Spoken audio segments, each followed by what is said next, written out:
Order! Order! You are an incorrigible delinquent at times. Behave yourself, man!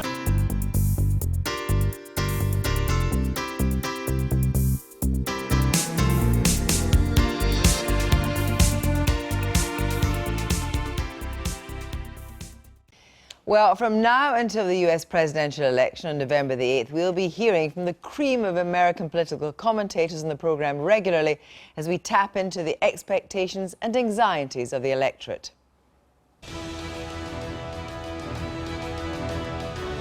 We will make America great again. We'll fix it together.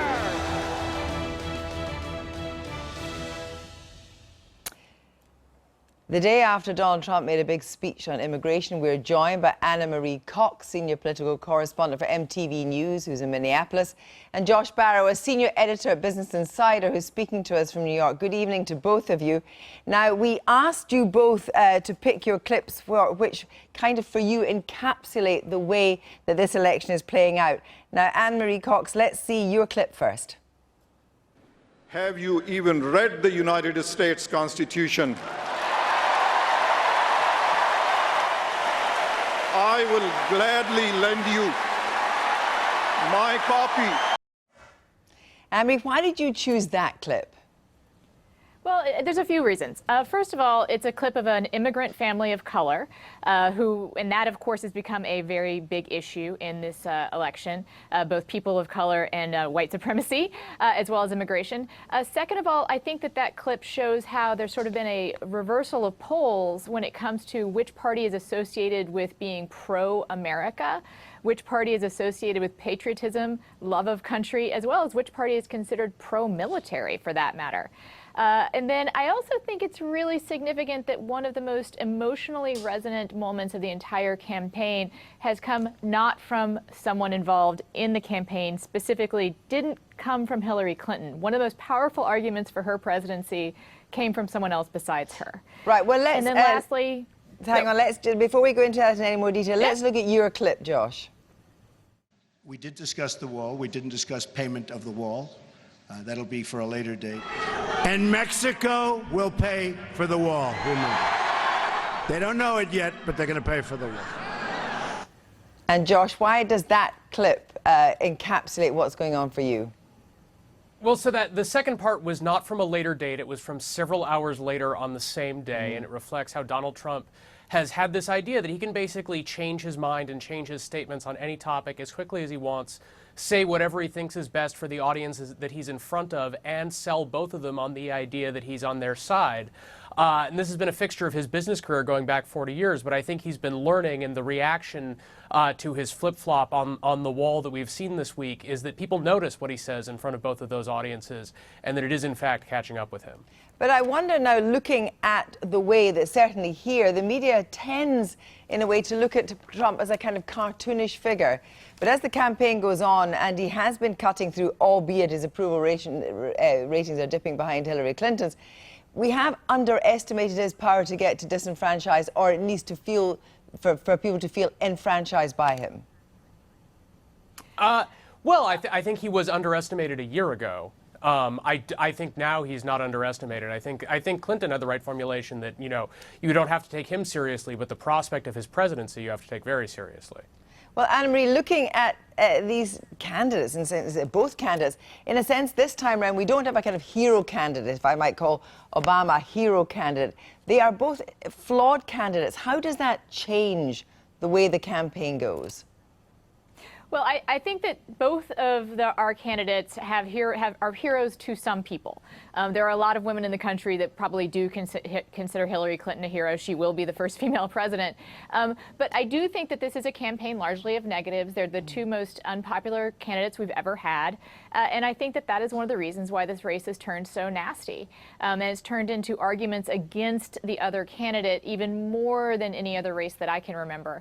I also feel like, you know, I want to speak to the caricature of Trump and whether or not he's a cartoon character. I think that is a danger for all of us in the media, because he can seem kind of ridiculous. But this election, I can't think of an election in my lifetime that's had as high And I chose that clip of Mr. Khan is that I really do think that our Constitution is under threat in this particular election. I think Donald Trump proposes a existential threat to American democracy, really.